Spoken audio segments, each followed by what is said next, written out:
guys dress in black. Remember that, just in case we ever face to face and make contact. Hello, and welcome to the Parking Lot Projectionists podcast. My name is Andrew Jackson. And I'm Raymond Firth.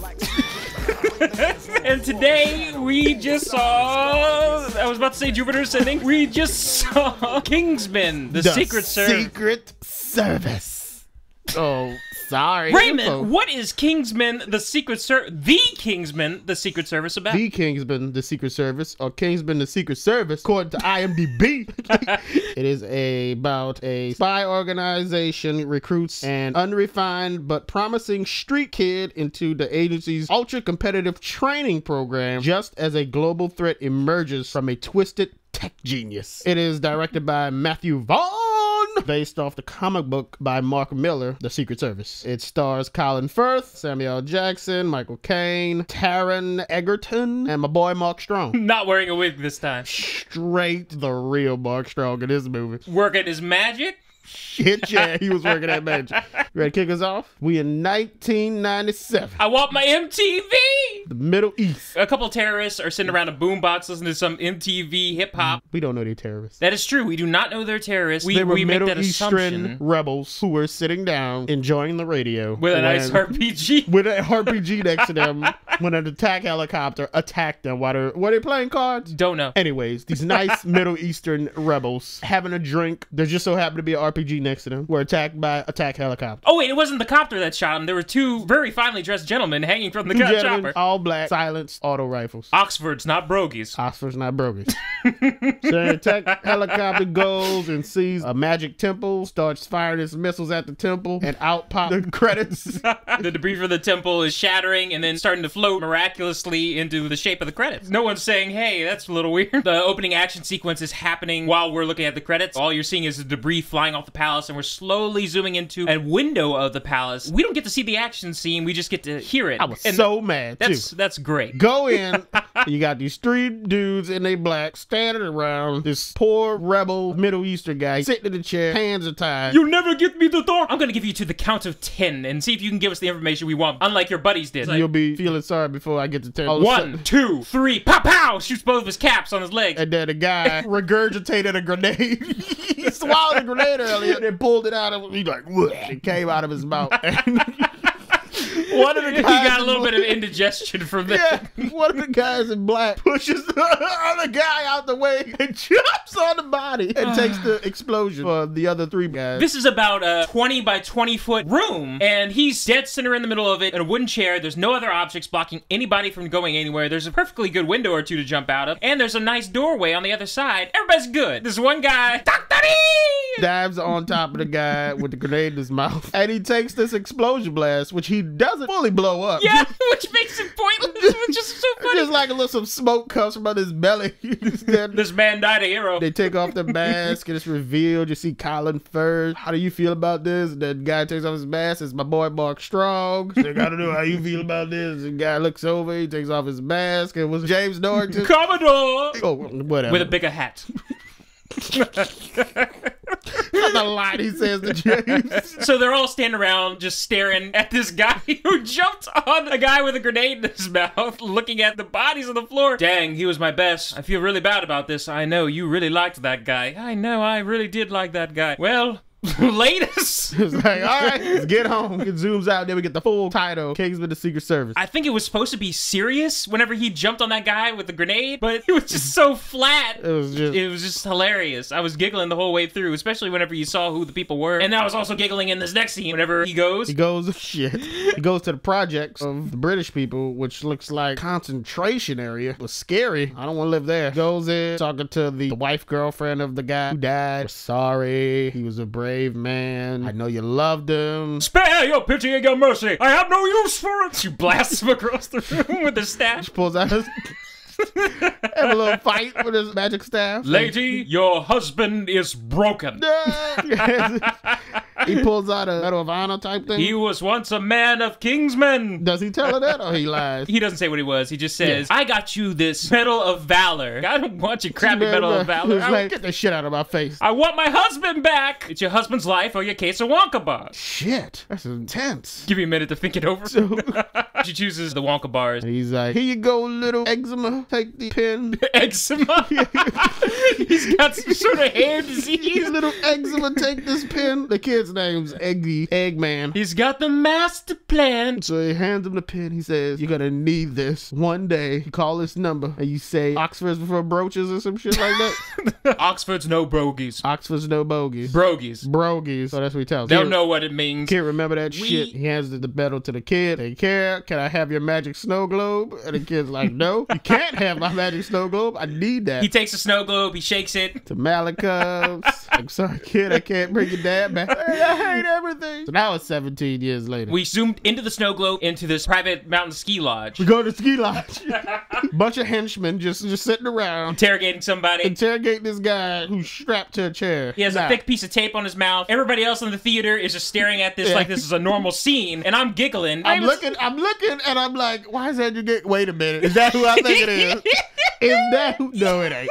You lied to me. They pulled the take off completely. Oh my God. Mark Hamill is in this movie. And he's talking with a British accent. It was the greatest thing ever. And his British accent keeps slipping into his Joker voice, which is amazing. Yes. I can't do his Joker voice. I can't do the Joker voice. He constantly puts his into it that slips into his Joker voice. It's fantastic. It's beautiful. He's like, not important. Why do you need me? Just shut up. We're doing this. Protecting you. There's a knock at the door. Open it. James Darton comes through. Shooting. Kicking ass. Taking names. Oh, whooping off everybody. Shot somebody's trigger finger off in mid-fire. Doing flips all over the place. He looks so happy to be in a movie again since Pirates of the Caribbean. Doing all this amazing stuff. I was happy for him. And then all of a sudden he got sliced in half. Wait. He was, Wait.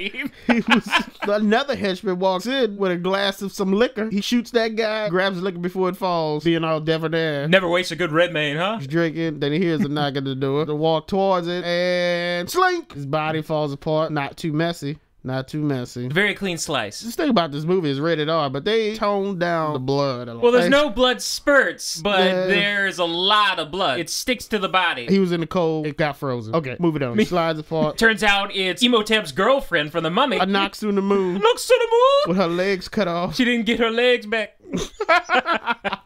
She got a little knife, bent back paperclip thingy. Slice James Norton in half, amazingly sharp. She could bounce on him too. They have those. The shoes type things. Do they sell those to kids still? Do you ever sell those to kids? So anyway, the figure's still waiting at the door. A Nux on the Moon says, hey Arnold, can you hold these towels for me real fast? And Mark Hamill, bless his heart, was just sitting there the whole time while everybody was getting murdered nonstop around him. My hands are tied. She slices the ropes for him, covering all the bodies up with blankets. Open the door. Sam Mace Windu Jackson, y'all. It's clean. It's clean. I just don't like blood and violence. It makes me sick. He has a lisp. Makes me sick. A little backstory, I guess. A kid with a lisp grew up to be a boy genius. Nah. I don't like it. Did the lisp even really matter to the character at all? He didn't use no special voice commands or nothing. Yes, that would have been a great payoff. Instead of biometrics, he voice command backup. He's got a lisp and it doesn't understand him. Would have been great. So he's like, hey Arnold, we're going to be very good friends. They be buddies. We cut back. We see Eggy, older now, in his Eminem outfit. He's like, I'm going out and party, Mom. Meanwhile, the mother's on the couch having a three-way right next to the toddler. It was so gross. It's just disgusting. Eggy's mom grew up disgusting. She was a very pleasant woman back in 97, making out with this nasty guy, and there's another guy sitting there watching it. Who's his bodyguard or something. Hey, could you pick me up something on the way out? It was like, why don't you get your bodyguard to do it? And his sister starts crying, his little baby sister in the crib, and he puts a pacifier in her mouth. And, it's just a pacifier in her mouth. If you don't cry, maybe they won't know you're here. Save yourself. I'm just gonna leave you with these people. This guy's not a hero. This guy's not a hero. He would have taken that daughter out of there. I'm sure there are other movies where a teenager has taken the 2-year-old with him out of a bad situation. He does, Andrew. No, he doesn't. Spoilers. That 2-year-old is still in a horrible situation by the end of this freaking movie, and the mother has not learned a dang thing. She should have been beaten up too at the end of this movie. We do not condone violence against women. Anyway. What? This is where this is going? No. She learned her lesson. That's sexist right there, Raymond. You're discriminating based. How is that discrimination? Anyways, she does learn her lesson. She does not learn her We're not skipping ahead. He invited her. We're gonna over. push this off. He didn't die like Sirius. You know, Sirius Black died whenever he invited Harry Potter over. What are you saying? Sirius Black was like, "You want to come live with me?" And then Sirius Black died before Harry Potter go live with him. Well, the and, same thing happened in this movie. He didn't die then. Colin Firth did. Shh. You're the one who did it. I don't know. Let's But go. Colin Firth didn't say go with him. He bought a house at the end. Sorry, back to reality. Oh, there goes gravity. That's right, because he's in his Eminem outfit. So he Yes. goes to the pub. Local black drag. Mary and Pippin are doing a little dance on the bar. That's what it was. You Black can Dragon? search far and wide. You Thought it can was drink the whole town dry. I thought he was at the Leaky Cauldron. Anyways, you sit down like- with the Gryffindors and It's like, man, I would totally bang your mom, though. Dude, that's my mom. It's like, across the way are the Slytherins. They overhear him. yeah, we would bang your mother, too. Look at that. That's the kind of person who would bang my mother. And he's pointing at him. Like, what? You talking about us? Yeah. You talking about us? So he gets up, he gets in his face. Nah, cuz we ain't got no beef. They go outside. Turns out he stole the guy's keys, gets in the guy's car, they start doing donuts. Tokyo drifting it up. Making hand gestures to the guy. I really didn't like this main character at this point, Raymond. I understand he was a troubled young teen. Well, he was only trouble because his freaking mother just turned into a whore all of a sudden. His mother, yeah, she was a whore. Okay. Yeah, so the only reason he's He was acting this troubled. way is because of his home life and his situation. He was not acting bad. Those guys got in his face first, and he put the pacifier in his sister's mouth. I liked him. I thought Eggy was a nice guy. He was troubled. How does pacifying the sister make the sister's life any better? She can't go out at night and escape this. She is stuck there. He could That have walked sucks. out without pacifying her. This daughter is scarred for life. This man has a heart. And we learned that later on in the movie, by the way. We learn it later on in the movie. Well, we learned it right there. Anyways, he He's doing donuts. He drives off in the car. The bully guy. calls stepdad because stepdad's his boss, and he tells him, yeah, your boy just did all this what the audience just saw, so I got to tell you exactly what the audience just saw. There's a cop car pushing him back. Eggy drives and crashes into a dumpster. You were really underselling this sequence, sir. This guy did this elaborate backwards chase scene, dodging through heavy traffic backwards. All the while, his friends are not freaking out about how he can do this. They're just like, yeah, man, F that cop. Woo! About how you could drive backwards? You're downplaying this again. He is traveling backwards at 60 miles per hour, swerving in and out of lanes, dodging constant heavy volume traffic. Oh, he's driving backwards? That's how you said it. It was a one-lane road, Andrew. There was no more traffic Then on that road. who was he passing then? There were parked cars, Andrew.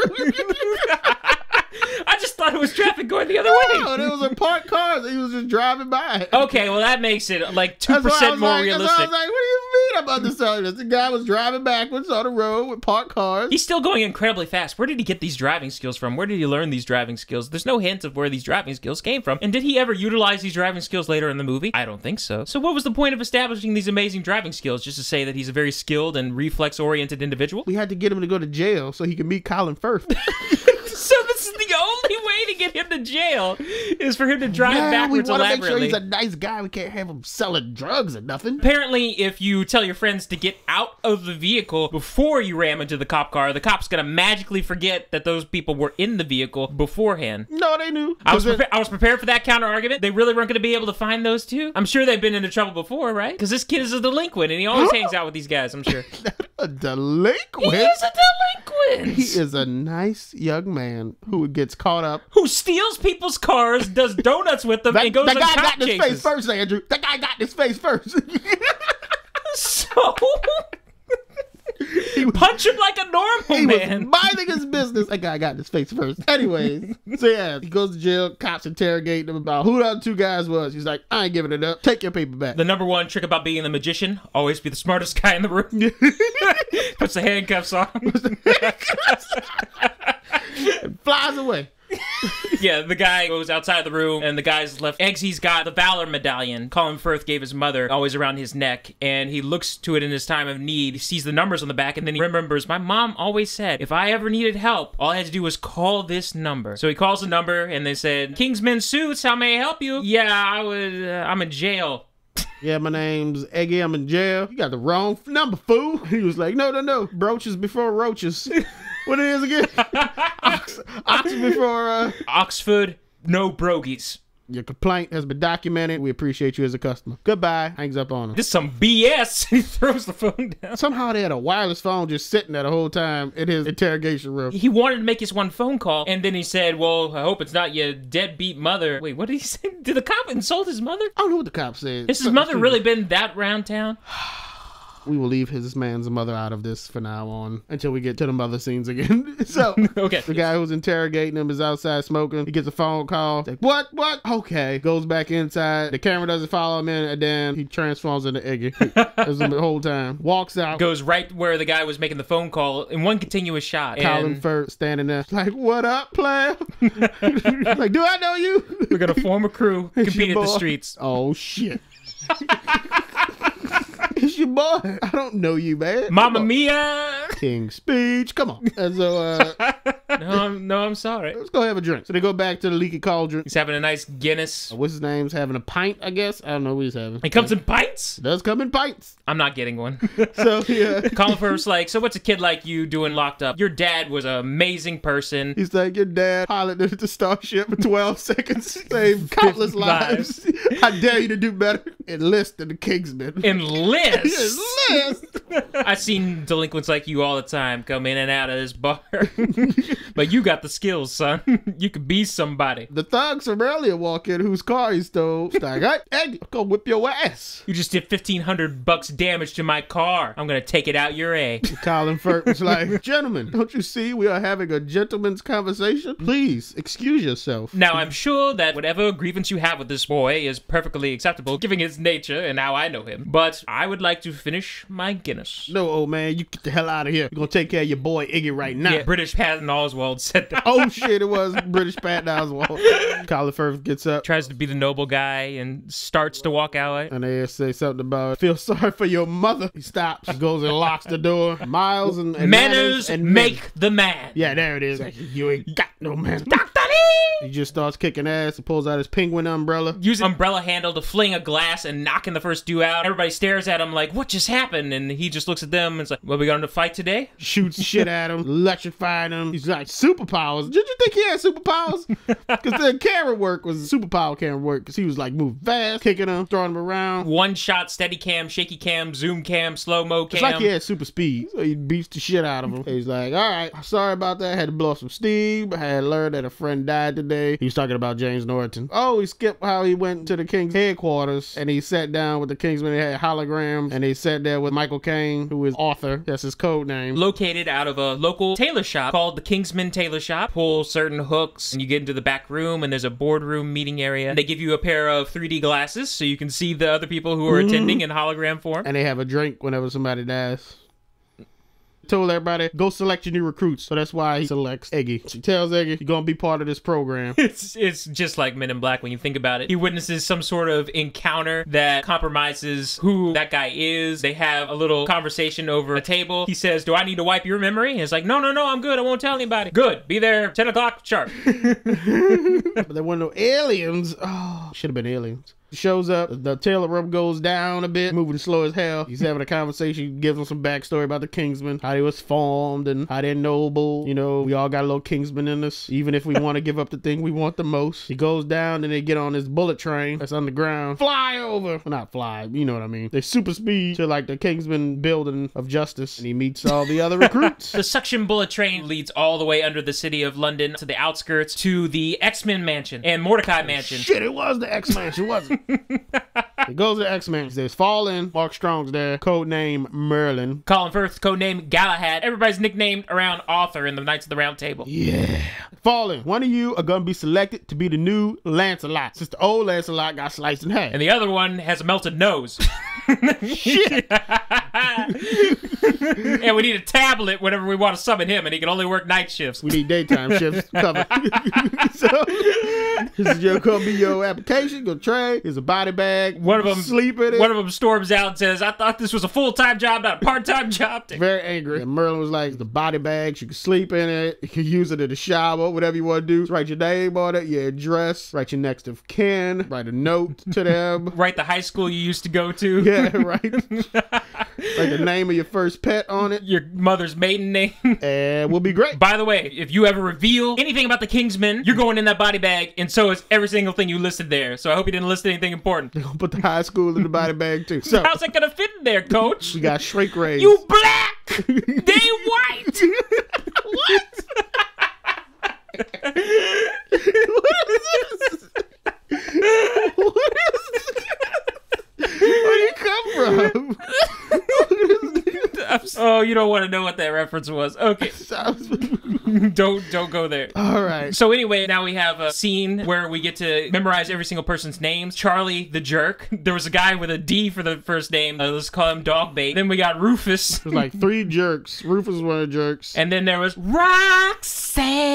She was a nice female in the group, the hot one. The other female. Amelia Earhart was there. Like, all right, the train's gonna begin soon. We cut all the way to Washington, D.C. The villain is talking Obama into his master plan. Obama was like, yeah, let's do it. The Obama clan will sign your treaty. It's like Mark Hamill went missing, but he's right here. How can someone go missing but not be missing? Colin Firth goes and investigates. He goes to college, like, Mark Hamill, what the hell you doing here? Who kidnapped you? I'll never tell you. That's not the Joker at all. That sounds like a witch. I'm not gonna tell you. It's like, oh, maybe I will. Maybe I will. I think I might tell him. Oh, no. Purple shit splattered in his face. You saw Mark Hamill's neck glowing, and then purple stuff splattered in Colin Firth's face. Colin Firth set a grenade, jumped out the window, and blew up. So he's in a coma for a little bit. He didn't blow up. The room blew up. No, Colin Firth blew up too. He blew up. He fell face first down below the alley. The goons just decided, well, I guess he escaped. Yeah, well, I thought they died because of the grenade then. They died because of the grenade? I think they got killed because they didn't jump out of a window. What? They didn't jump out of a window. The inconsistency of grenades in this movie is staggering. Because they didn't jump out of a window. They died. But that classroom was huge, and they were across the way. The grenade reached them. It didn't reach Colin Firth because he was out the window. You can't be in a room with a grenade and survive. Unless you're at the beginning of the movie. Who got Colin Firth? Who recovered the body? Kingsman picked him up. Did they steal him from the hospital? Some pedestrians called the British 911 and... Do we have to know exactly how he got from the hospital to the Kingsman room? Sorry for trying to initiate a discussion. Proceed.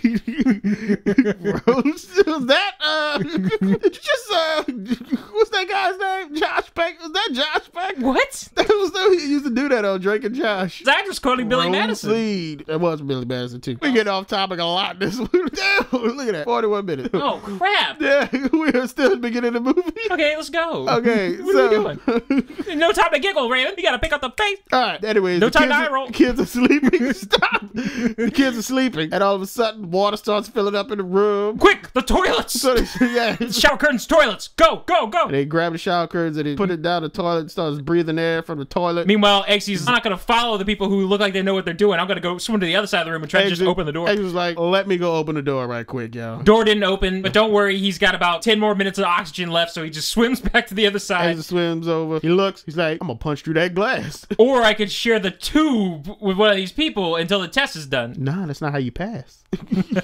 So he had to go. Eggsy, what the hell happened? Hesitated. You tell me why you thought that glass had to die.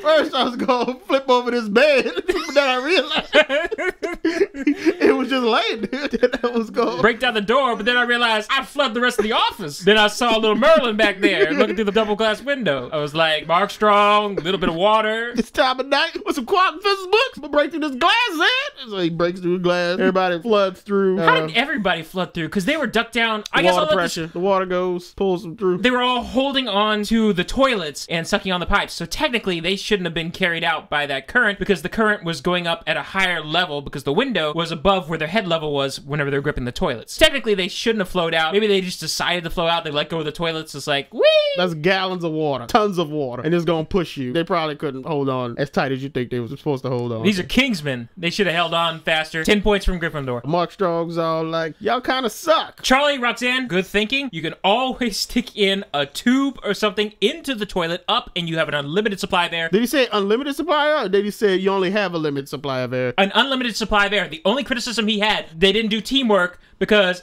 dang, Amelia's dead over there. Amelia Nobody dead. seemed to care. Amelia's gone. Amelia's body is hanging from like the ceiling fan or something. So She hung herself, dude. underwater. I don't want to suffocate, so I better hang myself. So it was like, oh, Amelia dead. Nobody was sad that much. Yeah. They didn't like her that much. Samuel L. Jackson, he talks in some prime minister of some country, along with some princess. Scandinavian princess. Scandinavian princess. Scandinavian Attractive prime blonde minister. Scandinavian princess. Prime Minister's like, I love this plan. I'm excited to be a part of it. Let's do it. And the princess is like, hell no, you crazy? So he grabs her. No, I'm not. Oh, I got that one. So he, I understood that reference. he grabs her, he locks her in jail, his own personal jail cell, and he implants the prime minister with the special neck chip thingamajig that Mark Hamill had. And we see a whole line of prison cells, and then we get voiceover news reporting talking about how all these important political people and celebrities who have major influence are going missing. It's all because they're not going along with whatever Samuel L. Jackson's plan is right now, so he has no one standing in his way to sway public opinion. Correct. So, Thank you. we cut back to the recruits. Merlin's like, y'all all get a puppy. Oh my God. As a grown man, I was freaking out. It's like, oh my God, it's puppies. Oh my God, I want one of those puppies. And your boy picked the cutest little puppy. It was a pug. He's like, it's a bulldog, right? Like, no, it's not going to grow. So, Well, you got a poodle, Roxanne. Well, poodles are Roxanne easy got to some- train. They guard dogs. They hunt down foxes real good or some shit like that. They all got their dogs. They do a training montage. They're not supposed to touch their dogs. The dog's supposed to run with them while they carry guns and stuff. Iggy's dog wasn't moving. He was just a little puppy. And he puts him in his shirt. They start running. Bouncing up and down in his shirt collar. It's cute. It was hilarious. Everybody loved it. Oh, Colin Firth wakes up finally. Iggy and him go visit him. Like, yeah, I was dead and he blew up. Eggsy comes in and is Like, like, apparently how they do is Valentine. It's like, Valentine, y'all know who Valentine is? Did you hear his announcement? Eggsy doodles on Merlin's iPad. Merlin's like, don't touch my iPad, but he still doodled on it anyways. He pulled up the conference from E3 where Valentine Jackson was telling him about how he's giving away free Wi-Fi, free cell phones. dude, if you guys put this chip in your neck, you get free phone, free internet, and free pizza It was a for the rest of your life. Drop mic. wasn't it was a SIM card to go in the phones, Andrew. No, it was a card that goes into their neck, and it was a SIM card that communicated with their phones, allowing them free internet access and phone calls through their phones. No, it was the SIM card that goes into the phone. He said it was compatible with any phone. It goes in the phone. That's how you can't just put it in people's necks like that without Raymond, surgery. you missed this whole movie. No, I didn't, Andrew. People were putting it in their necks. No. Weren't they? It's in their phone. That's why it activates with the phone and an app pops up, Andrew. I thought the phone was just communicating with the freaking thing that they decided to put in their necks. He only put those chips in people's necks who he wanted to survive. Oh, those are only for the those survivors. were the immune chips, Andrew, to be immune to it. Oh, I thought he just was very, very careful and didn't mix up the immune ones with the regular ones. That would take over years to get everybody implanted with a chip in their neck in the world. It's a dark future, guys. Resist the urge to RFID yourselves.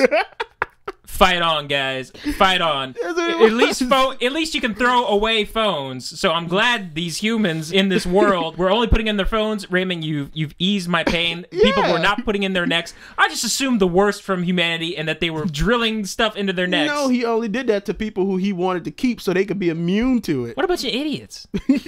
But he could also blow them up if they told his plan. Why would you put that in your neck to guarantee that you didn't just as easily just give them like a doggy collar? It's like, okay, put your collar on and it cancels out the signal or something. All you need is something to cancel out the signal in your local proximity. I don't know, it had like a long wire attached to that Why chip would to be you attached agree to this? to the cerebellum. I don't know. I don't know the parts of the brain. I forgot. What them. exactly is causing your head to explode? They never discussed the science of this. You It's not don't like there's a need to bomb know in the it. science. We don't need to know the science. People's heads are exploding like the 4th of July. People's heads are falling off. So, yeah, Samuel Jackson at E3. Free SIM cards for everybody. Get free Wi-Fi, free internet forever. And he walks away. And He walks away. he walks away. So they look. I think this is why you got confused with, because the conference over, and then Colin Firth grabs the iPad, rewinds the footage, and then he's like, wait, looks at the woman standing by the podium, does a zoom in a little bit, then does another zoom in, and then he like super zooms in the third time, like full HD on her neck with the scar, which he remembered, oh my God, Mark Hamill had that same exact scar. He's like, all right, I got to get a meeting with this guy, see what's going on with him. I'm probably not the only one who got confused by that, because I just assumed the product itself inside of your your neck. No, because there was that scene where everybody was standing outside the stores trying to get one. Yeah. And his mom. It could have been a specialty store where they do it in your neck and then they sew you up. They would have showed that, Andrew. They didn't show it. It wasn't necessary to show it. It was implied. He said it was a SIM card. It was implied to me. In the phone. No one was walking out and looking at their phones like, ooh, ooh. His mom walked out, looked at the phone in that scene. She wasn't even done yet. Yeah, she walked out. Then his two friends said, "Hey, you got the." Didn't the mom have the scar though? I thought the mom had the scar. She didn't have the scar. No, she never had a scar. She got a black eye. Spoilers. She's got a lot of scars. To her integrity. Ooh. Why you gotta ooh me? Because we were supposed to not attack this man's mother anymore. This man's mother is a horrible person. Oh my God. Who is ruining a young toddler's life right now by her actions and her inactions. This poor toddler. Oh, it gets better. Merlin set up Colin Firth to go have a talk with Samuel L. Jackson. It's like, I'm a rich billionaire. I want to finance your product. My name's DeVille. You know, I worked in legitimate housing business and stuff. I was like, oh, come in. You don't need to know the details. Let's have dinner. What happened to everybody? Cancel the whole banquet because you want to donate a lot of money. I gotta have a special dinner with you. It's like, all right, like, what we having? Like, Natsuna Moon walks up. And she's got this huge tray with this huge cover over it. And you think, oh man, it's gonna be like the head of James Norrington. Yeah. The music's swelling up. She takes a lid off it. Got McDonald's. I was so disappointed. Just McDonald's product placement everywhere. What you gonna have? So I'll take the Big Mac. That's a good choice. But you know what? Pulp Fiction, cheeseburger. So Cheeseburger. Straight out of Paris, y'all. So they have a conversation and they talk about how, oh, you like old spy movies? I was like, yeah, I like some old spy movies. It's like, yeah, they're only as good as their villain, though. It's like, I know. How do you feel about these other movies these days? Well, some of them suck. Most of them do. How do you feel about Spidey going back to Marvel? It's like, oh, I'm so excited. Samuel Jackson. Like, Yeah, they're just movie podcasting in the middle of this movie. Like, yeah, but I like Andrew Garfield in Amazing Spider-Man movies. And Colin Firth's like, man, those movies suck. And Samuel Jackson got really offended. He was like, what did you say? He's got a close-up in his face. They're just staring at each other, and that's when the music was swelling. He's like, never mind. We're just going to agree to disagree. I'm going to leave. They were having an ironic conversation where Colin Firth was talking about how his favorite characters were always the really classy villains. He said, I always wanted to grow up to be a colorful villain. He says, so racist. I'm the only one who laughed when he said colorful. I'm so sorry. Colorful villain. Samuel Jackson's like, what? Jackson's like, I always like the hero, but you know, we all grow up sometime. By the way, I'm in the global warming business, and I gave it up. But I have a new plan coming up. I'm not going to tell you yet, because I'm not really sure I trust you yet. But I hope you enjoy your meal. And Colin Firth says... I can't remember. Hope you enjoy your meal. Firth says, yes, it was a happy meal. Happy meal. Happy meal. Do-do, ching. And the whole audience laughed at that shit. Audience got it. Having a good time with that one. Colin Firth leaves. Meanwhile, all the initiates for the Kingsman program are on a plane flying around really high in the sky. It's like, oh shit, Bane's about to get him. Roxanne, you always talking about your mama's alligator etouffee. I'm never going to your mama's house. I just can't wait to see my 2-year-old sister again. Shut up. So Merle was like, y'all gotta jump out the plane, land on the mark, don't get caught on the radar. Roxanne's afraid of heights. She's freaking out. Obviously, Eggsy, the hero of the movie, steps up, helps her get her courage, and they jump last. Everybody's jumping out, and for some reason, Matthew Vaughn must have just finished watching Mighty Morphin Power Rangers, the movie, because shot for shot, it was the same exact way that they jumped out the airplanes, and everybody was doing the flips in the air and everything. Keep on flying. Whoa. Keep on till I reach the highest ground. By the way, one of y'all didn't have a parachute. Yeah.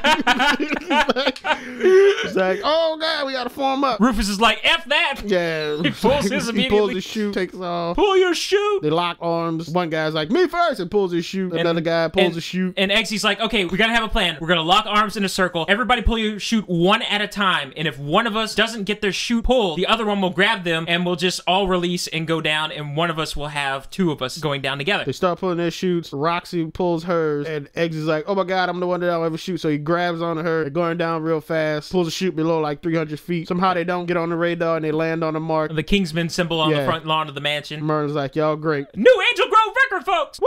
Way to go, Tom. Merlin. My name's Eggsy. So Merlin's like, all right, y'all three fired because you suck. It's about teamwork and you sucked at it. Rufus, you were the worst, so you're definitely gone. At least the other two pretended like they were going to do teamwork. So it was Eggy, Roxy, and some other guy. They walk away. Eggy's like, well, I gotta be the expendable one. And Merlin's like, watch this. Opens his chute. He really had a parachute. Eggy was like, oh, really? Whole time? The whole time? Yeah. So he just thought it was funny.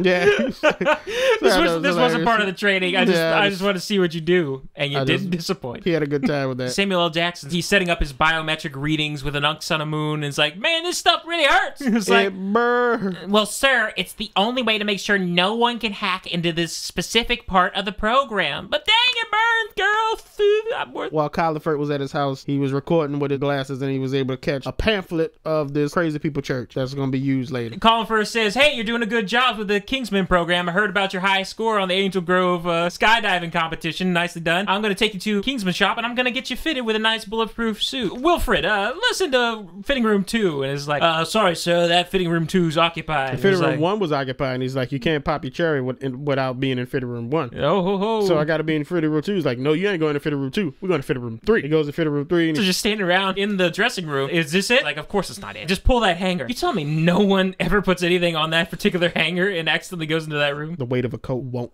pull it down. You gotta put some force behind that.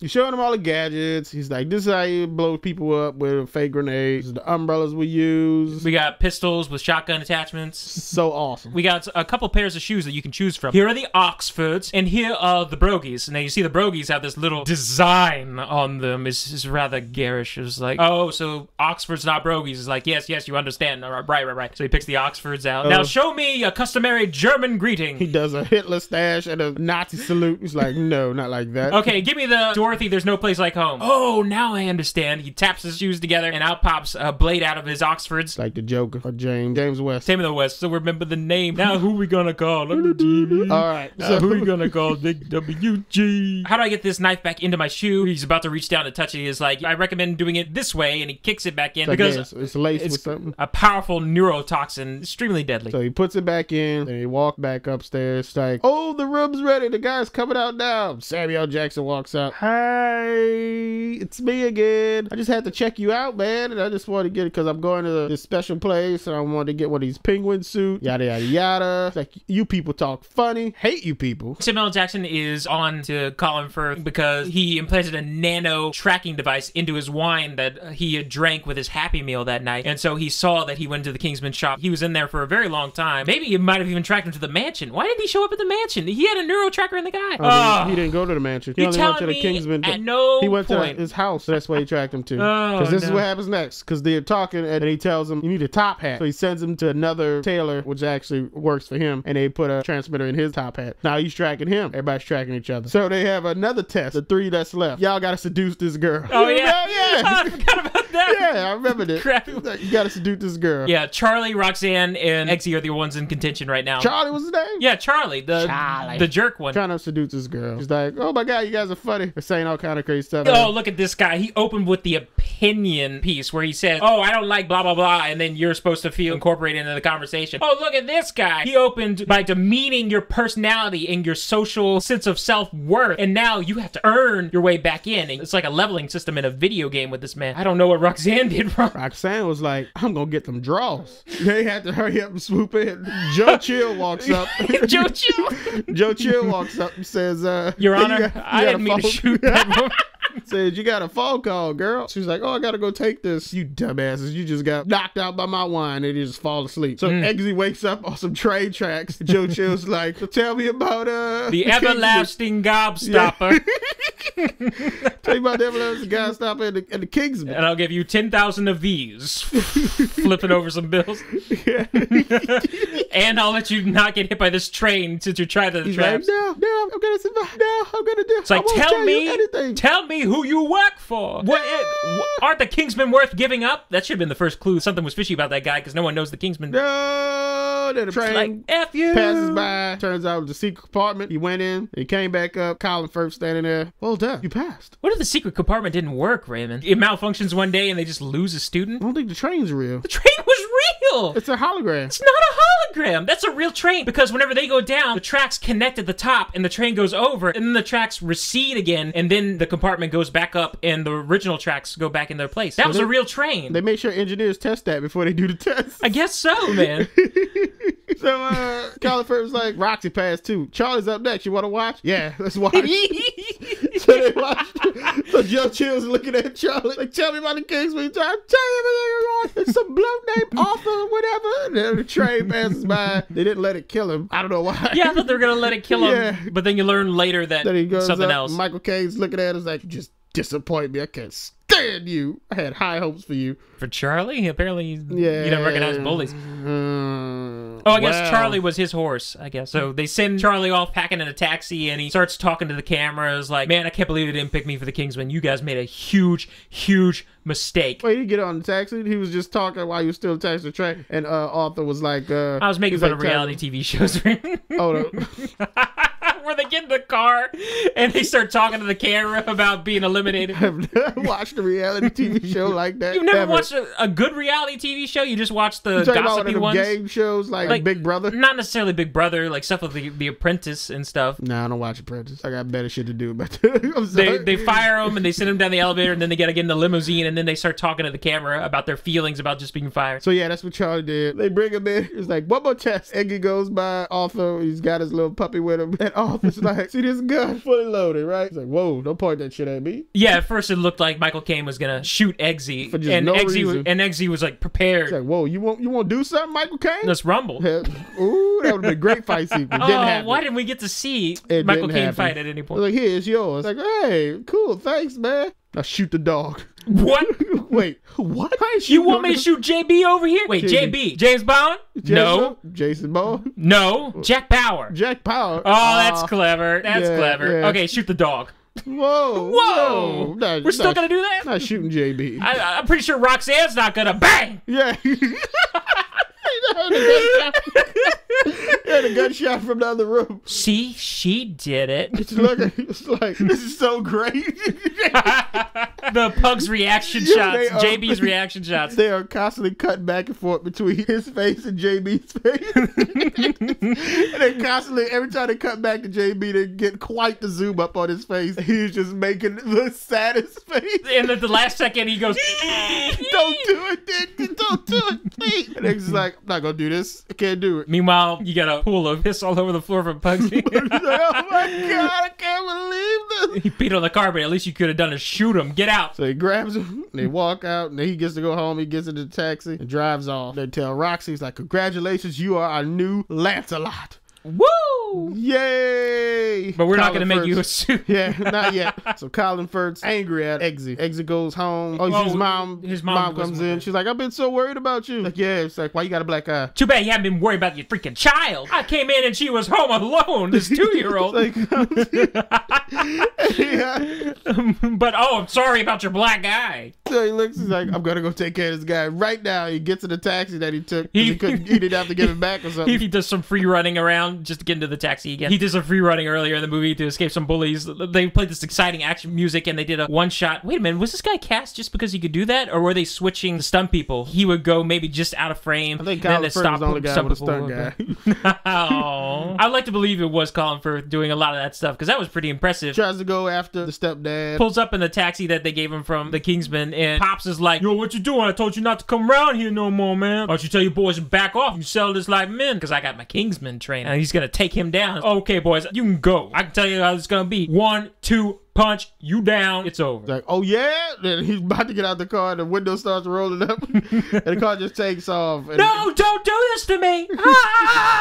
It's like taxi control codes, disabled engine.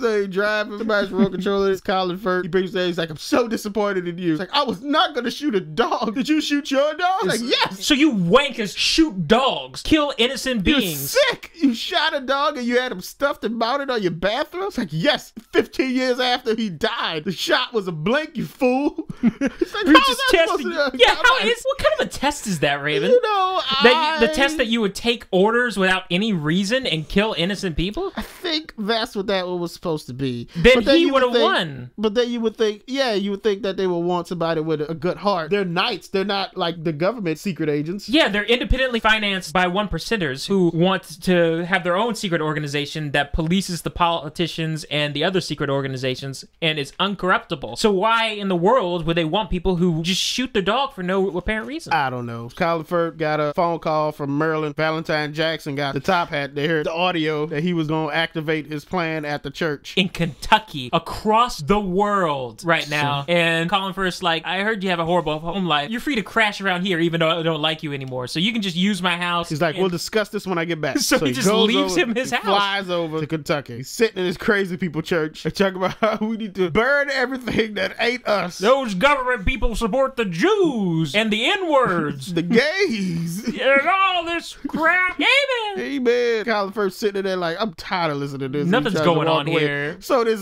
fragile lady tries to stand up to him. It was like, where you going? Just want to get by, man. What's your problem? He should just be like, I need to go to the bathroom or something. I don't know. Hail Satan. He walks away. Yeah, he had some He had complex like a line. whole line about how he has a boyfriend who's black. I have a likes black divorcing Jewish people. boyfriend who's divorced from a... Yeah, I and don't he's know. like, we do all this and we eat babies and stuff.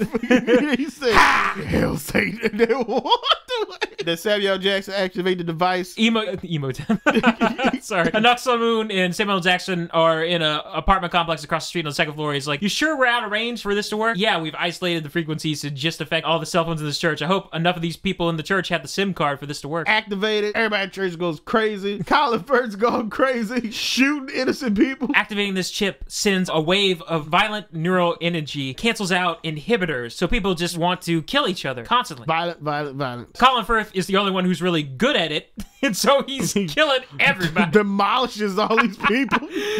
Like a bloodbath. It was a well put together scene, destroying these people. At one point, he ran out of bullets in a gun and took it apart and stabbed the guy with the two pieces. Yeah, this scene is definitely the highlight of the movie. They got these amazing tracking shots following Colin Firth, and I guess at some point they're secretly putting in a stunt double at some point, but I could not tell when it was a stunt double and when it was Colin Firth because it was doing it so well back and forth, and he's flipping. It was just amazing choreography on display here. It's good stuff. He looks around at the blood. Sam was like, I can't watch this. Samuel Jackson's like, I don't like violence. Tell me when it's over.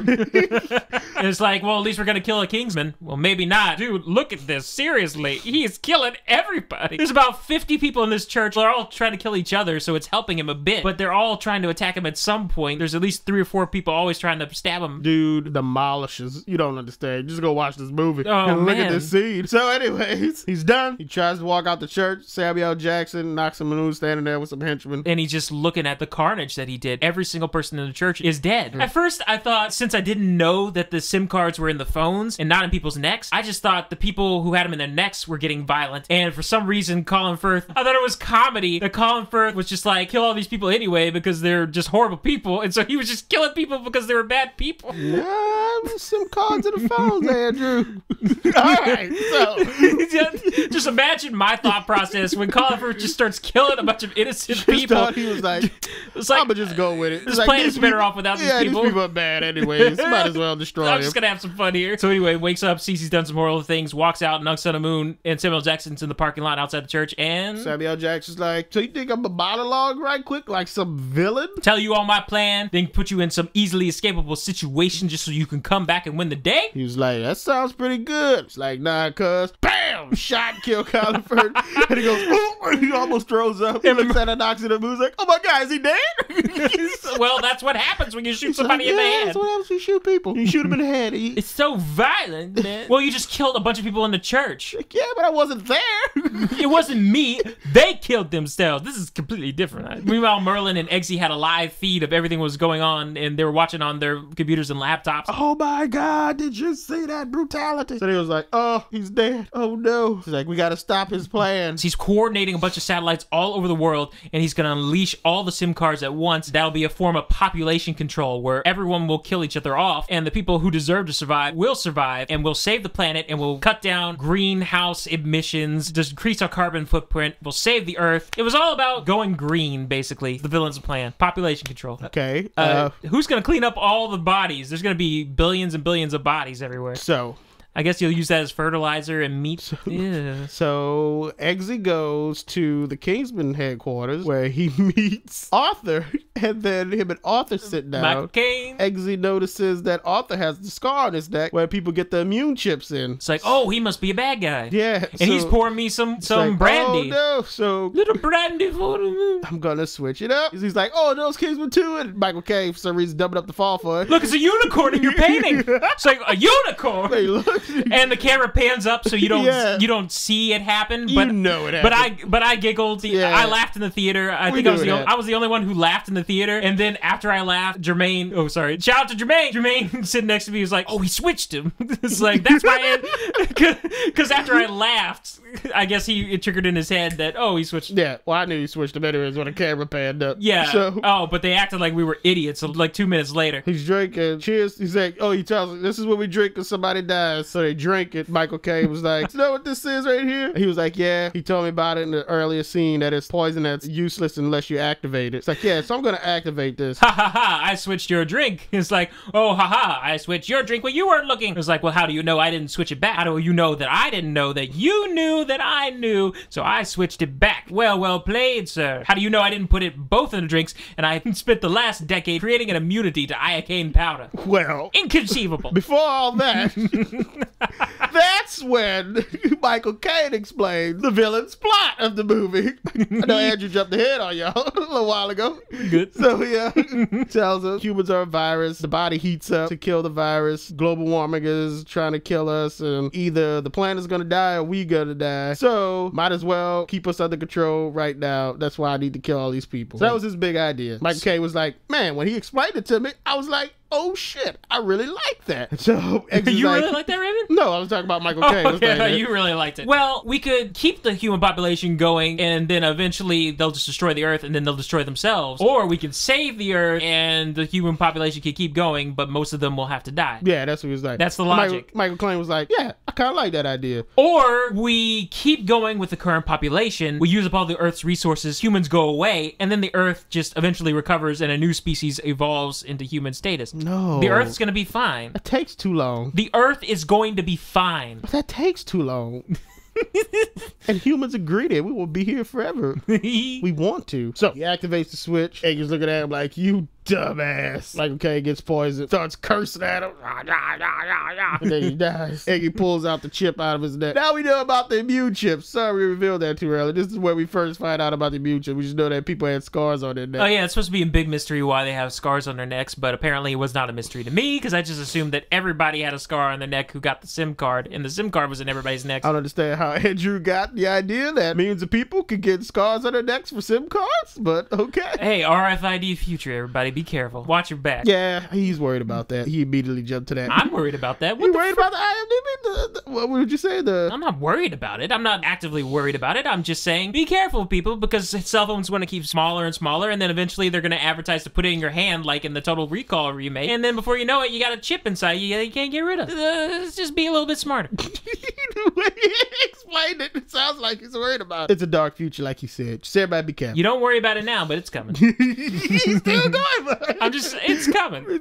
Everybody be careful. That's why he jumped to that conclusion. Well, the BBC's always doing articles about how, oh man, if I put this little chip in between the space between my thumb and my index finger, I can open doors in my office building. It's like, oh shit. So they inject themselves with little rice-sized chips that constantly track them. Ow. Just as they don't have to pull out their card, their RFID card, and scan themselves to get in. It's like, oh, I can just wave my hand like it's magic. What happens if you're allergic to something, one of those things? People start finding out, their hand starts turning black and falling off. Well, there it is. Oh, yeah. Arthur was a bad guy. Arthur died. Iggy goes. Takes that suction tube there, and Roxanne points a gun at him. Merlin's like, no, it checks out. He's clean. He gives him the chip. He's like, no, all right, he's clean. He's like, we gotta stop this. I'm so glad Mark Strong wasn't a bad guy in this movie. I was like, oh my God, he's a good guy. I'm happy. All right, I got an amazing task for each of us. I'm going to be the amazing hacker guy, and I'm also going to guard the plane, and I'm going to take out a couple guys. You, Eggsy, you're going to break into the facility. You're going to kill everybody, and you're going to have an amazing fight against a sidekick. And Roxanne,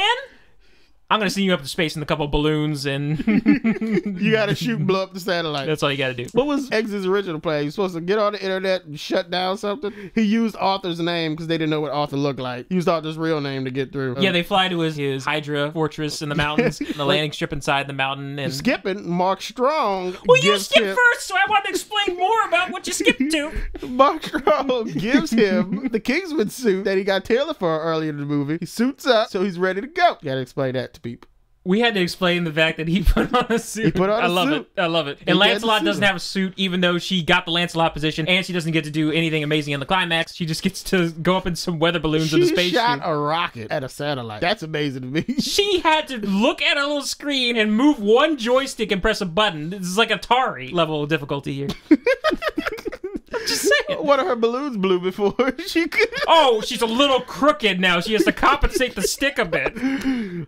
She played on a very They're tough underplaying the difficulty. female protagonist in this movie. Ooh. So they go, he sneaks in. They fly and they get authorization to land inside the secret Hydra Frosty Mountain base airstrip. He goes into the ritzy area, this nightclub that Samuel L. Jackson set up behind his private booth. All the one percenters and politicians and famous people who have the immunity chip are all there. No weapons allowed. They're all supposed to be partying, having a good time. They're all a little bit depressed about the whole billions of people are going to kill each other kind of thing. But he reminds them, hey man, did anybody blame Noah or all the animals that went 2 by 2? Did anybody blame God? No, it just happened, baby. He's like, they ain't the bad guys. Neither are we. Yeah. This party's over.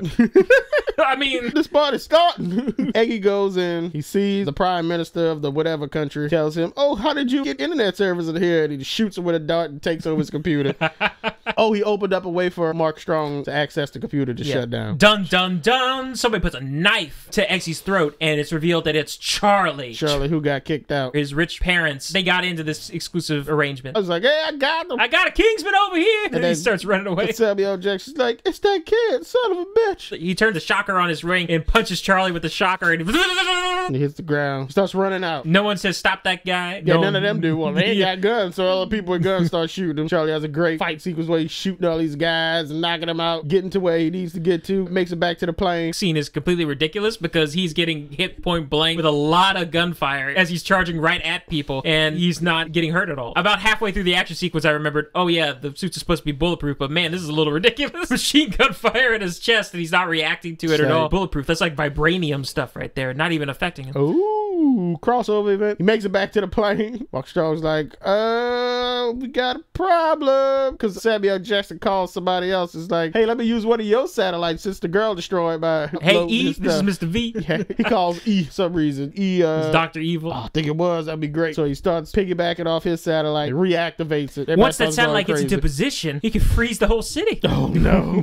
Wait. Everybody in the world starts going crazy again. And Mark Strong's like, you gotta go back in there and kill him because he's using a biometric scan and I can't hack that. He's like, are you serious right now? I just got back. He gets and the umbrella gun, taking the guys out again, firing at him, throwing grenades, and some guy comes in with a nice armor-piercing gun, shoots through his umbrella. Yeah, he put a sniper rifle point blank range in the umbrella, and I was like, oh, that's piercing it, man. Like 50 cal. He loses his umbrella, ends up in the hall with the prisons. They're surrounding him. He's like, oh my god, I don't know what to do. Remember that random piece of exposition you gave about those little chips that all the villains are wearing right now? Remember how Mark Hamill's head exploded? Can't you hack those?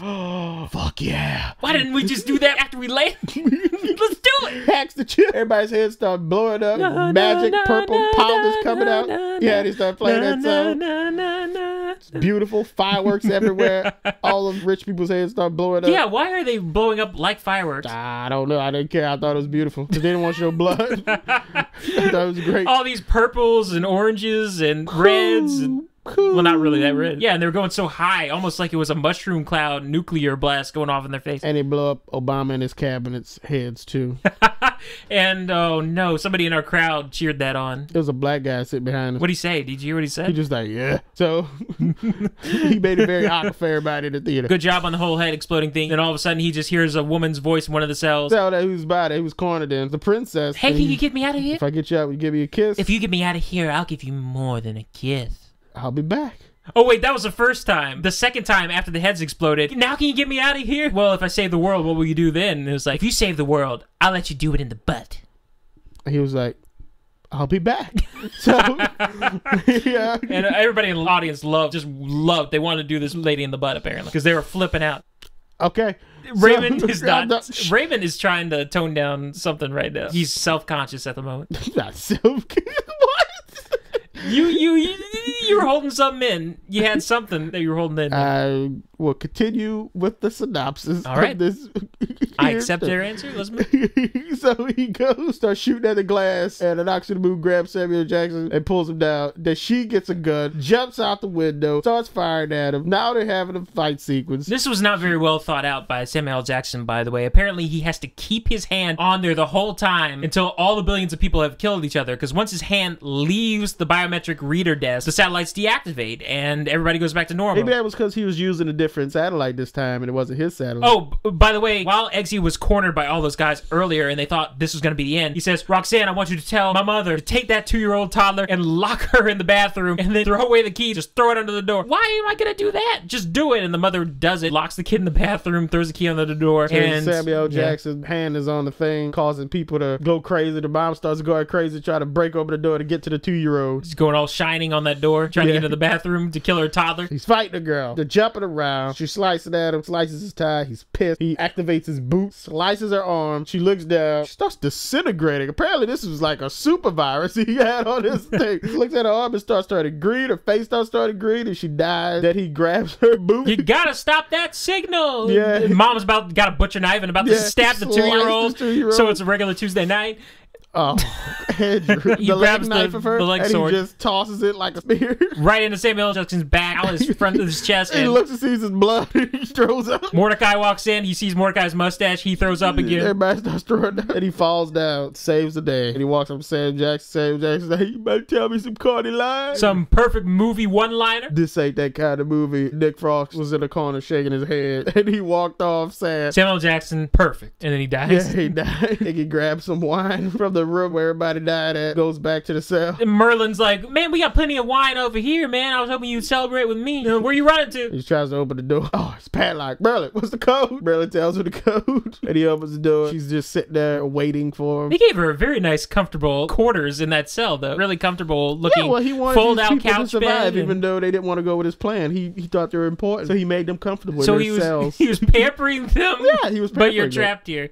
So he got to do what he wanted to do with this princess lady. You get a nice camera shot from Mark Strong's point of view. Through glasses. Pan down and you see the butt, and you can only assume what's about to happen. And Mark Strong's like, oh, that's not right. Closes his screen monitors and the credits start rolling. Yeah, that's a weird place to end it on. But then they reopen it again. Woo! And he goes back to the leaky cauldron and he saves his mom from the stepdad. And then him and the 2-year-old go and live happily ever after at his house. They recreate almost word for word Colin Firth doing that to the bullies who were picking on him, and so he repays the favor to his mother and takes care of the bullies. The end. All right. So, general discussion time. First off, let me explain this to everybody. When I go to a theater, I'm the first one to arrive. I like to sit where I like to sit. I understand that sometimes theaters get crowded. There were seats available, and I hate it when somebody comes and sits directly next to me. This guy comes in, decides to plop down in the seat next to me. There are plenty of the seats. Why do you have to be so close to me? So I'm already agitated with this guy. More and more people start piling in. I'm just so angry. Behind me, another guy, I'm so glad he wasn't in our row, goes up to these other 2 guys. It's like, hey, how's it going? Is somebody sitting here? And he introduces himself, and then he asks the guys if they want popcorn and drink. And I was just like, oh my God, I'm so glad that guy's not in my row, because I hate interactions with people. You know, if you want to sit in the middle of the theater, you need to get there early, okay? You get a good spot. Do not sit next to me. Sorry for the rant about theater etiquette that people don't understand. Anyways, this movie. General thoughts. Sorry, I had to get that off my chest. Needed to be off my chest. Hate it when people sit next to me who I don't know. I like the clarification. So, I enjoyed it a lot, even though we just pretty much see the movie like it last week where it's the mentor getting a new guy, bringing him into an organization. This is the 1 week later remake of Seventh Son. Guy loses his former apprentice, takes him on into a secret organization, and they have to fight all sorts of advanced cliche people. Story, but they did it differently with a little flair. Some things were funny, some things weren't too funny. Most of the time, I got a good laugh out of most of the things. I probably would like Samuel L. Jackson's villain better without the lisp. just had no real effect on nothing with his computers or anything. I don't know how I felt about the Anaxuna Moon lady character. I didn't really care for her that much. I guess because you didn't know her backstory or anything about the legs. Maybe if there was more acrobatic people with limbs with knives on them, and if there was like a guy with arms and knives or something, probably be okay with it. Just really random to have somebody with these legs like that. I liked Iggy. I thought that actor guy, he was great. Really liked him a lot. Colin Firth, liked everybody in this movie. Poor Michael Caine. Sometimes you have to play that role where you turn on everybody. Glad Mark Strong wasn't a bad guy. Woo, love that guy. Yeah, I really enjoyed this movie. The mom is a nice lady. And she got to live happily ever after in the end with him. She didn't deserve to live happily ever after. Andrew has it out for this mom for some reason. I don't know why. She's a horrible parent. She's continuing to bring a very abusive situation into her household with a 2-year-old. And we're supposed to feel great when she's rescued at the end? Iggy rescued his mom. I don't even think there was a SIM card near her during the climax. I think she just felt like killing her toddler. She was on the phone with the girl. So, like, I got the perfect excuse to kill my toddler right now. Everybody else is flipping out, and she starts sagging at the door. Andrew, she got off the phone with the girl. Let's hear Andrew's opinion on this. I love the first 2 scenes in this movie. I love the opening in the Middle East and assault in the ski lodge. And I also loved whenever he was talking to the mother, handing the kid the medallion and everything. Those 3 scenes, only those 3 scenes, had a different tone to the whole entire rest of the movie. People were jokingly playing their parts during those 3 scenes. Awkward stuff was happening, and it was unintentionally, but also intentionally funny. It felt like they were intentionally doing stuff to look unintentional, to just be funny because of how awkward it was. Oh, look, that guy jumped onto the grenade very awkwardly, but it didn't blow up or anything. So basically, he just killed himself for no reason. The grenade had very little impact radius. We're going to talk about him very dryly. Well, I'm going to miss him. I'm going to miss him too. Yes. Okay, later. Talking to the mom. It just had this great humor to it. Nice, quick pace. And then at a certain point, it asks you to start taking it a little more seriously. It slows down whenever you start getting introduced to Iggy, his struggles in life. And the score takes a warm, authentic tone to it that put me off. During the initial fight scene with Colin Firth in the bar where he's taking out all those guys, I think it would have been more effective if there was no music at all and you were just hearing the sound effects, the whoosh, whoosh, bang, bang, bang, boom, boom, ba. It would have been funnier and more engaging without a musical score. Instead, they got this long notes musical score, not very quick paced at all, almost like it's supposed to be a serious brawl, but it's supposed to be a joke at the end of it. The humor doesn't come across a lot because the score is constantly conflicting with the intended humor of the scene. A little bit later on, I realized what they were going for. They're trying to be regal with the score, a warm, authentic, gentlemanly quality to the music, almost a fantastical element to the score. It just conflicted with the initial humor that I was getting from the first 3 scenes that I was excited for. And everything kind of just slowed down and got a little too serious in this movie. And I wasn't liking the main protagonist, but he was a jerk, understandably, because his mom, for some reason that goes unexplained, decides to be a horrible person. I really like the supporting characters. I really like Colin Firth. It was great to see Commodore Norrington show up. I really wish he was in more of the movie. He was very charismatic and he was having a good time. Great to see Mark Hamill. It would just be a list of people who was great to see. I almost wish the movie was just about the older people, but you know, you can't do that in movies because you got to sell to a younger demographic. We just can't have a movie where these older people are getting together and kicking some butt and having a good time. The action is a really strong point in this movie. A lot of very long takes, which were really impressive. They had the car chase sequence where he goes driving off down the street and he's still talking on the phone, explaining to his stepdad what just happened. And then the car comes back around. Just a lot of good stunt people doing a lot of things and a lot of great camera work and a lot of great choreography. You guys should definitely see it if you haven't seen it, just for the choreography alone, just to have a charismatic good time. The score is good, but conflicted. I felt the tone was all over the place. I didn't know how serious I should be taking it versus how lighthearted and funny it wants to be. You got over the top people getting sliced in half, and another point, I'm supposed to be taking the movie seriously about this young kid and his struggles in life, and they're playing this serious dramatic. It was just conflicting with me, and I couldn't really get into a lot of it because of it. Well, like I said, I rather enjoyed the film. I really did like Iggy. He wasn't too much of a jerk to me. He was only being a jerk to those guys who were being a jerk to him first. I really did like the guy. I thought he was as charismatic as the other actors as well. He grew on me. He became more charismatic around the time that they started the training program. I started liking him. It was just at first, I just really didn't like him. And I just wanted to get back to these really fun older people. I didn't take the movie too seriously at all because of the opening sequences. I knew this is going to be a funny, crazy thing where people are getting sliced in half and heads explode into different colors. But what I'm saying is that the tone started to conflict with that. They weren't hitting all their jokes. People weren't laughing at stuff that was supposed to be funny sometimes because there was serious music playing or the editing was a little bit slow. You're supposed to be carrying a lot more than you actually are supposed to be carrying, because it's supposed to be funny and over the top. I didn't understand what you were saying there, but I thought it was great. The musical score, I thought they were just playing it because it's Kingsman supposed to be gentlemen, so they just kept playing that music like that, and that's why I enjoyed it with the funny stuff. I got most of it. You didn't laugh, though. Yeah, I was amused. You were amused. It was supposed to be funny, but some of the conflicting elements in the score, in the soundtrack, I think they could have actually made them laugh out loud funny if they were more in sync with what they wanted to communicate to the audience. Okay. Well, I didn't have a problem with the score at all. I didn't think it was bad or conflicting with any scenes. I didn't say the score was bad. I complimented the score. I said the score is good, but I'm just saying it's not good in the way it's used in the movie. I thought it was used greatly because it's about Kingsman. They're supposed to be gentlemen, but there's still a bunch of I said that too. Crazy stuff going on in this movie. At no point was I trying to take this movie extremely seriously at all. They play the sappy music whenever he's talking about his apprentice being lost. The typical, I don't know. They play it a little too serious sometimes when it could have been a lot more fun otherwise. Okay. Yeah, my final score on this will be a 4 out of 5 for me. It was a very fun film for me. Interesting. And you were way more excited during the Seventh Son podcast. You're talking at your normal voice right now. You were yelling during the Seventh Son podcast. This is Seventh Son level quality right now? This is Seventh Son level quality. I didn't get that from you at all just now. This was like a 3. This is like a solid 3. Because I'm very tired. This movie didn't start at 7 like the Seventh Son did. This movie started at 8, and I didn't get any rest this past week. That's why I'm not yelling. Yeah, I'm on 2 hours of sleep right now, and I'm not thinking straight either. So maybe I was taking stuff too seriously just because of the music, but really, if I had gotten 8 hours of sleep, maybe I would have taken it as fun as it was supposed to be. It's been a very long week for the PLP. Holding it down. Yeah, so that's why. But I really did enjoy this movie a lot. I'm just hoping Hollywood hasn't blown out all their good ones early. I think they did from the trailers I've been seeing lately. I think stuff is taking itself too seriously. That damn Fantastic Four. We'll save that for another day. Won't go into that. Well, that's it for me. All right. Oh, I probably have some other stuff to say, but I don't know it right now.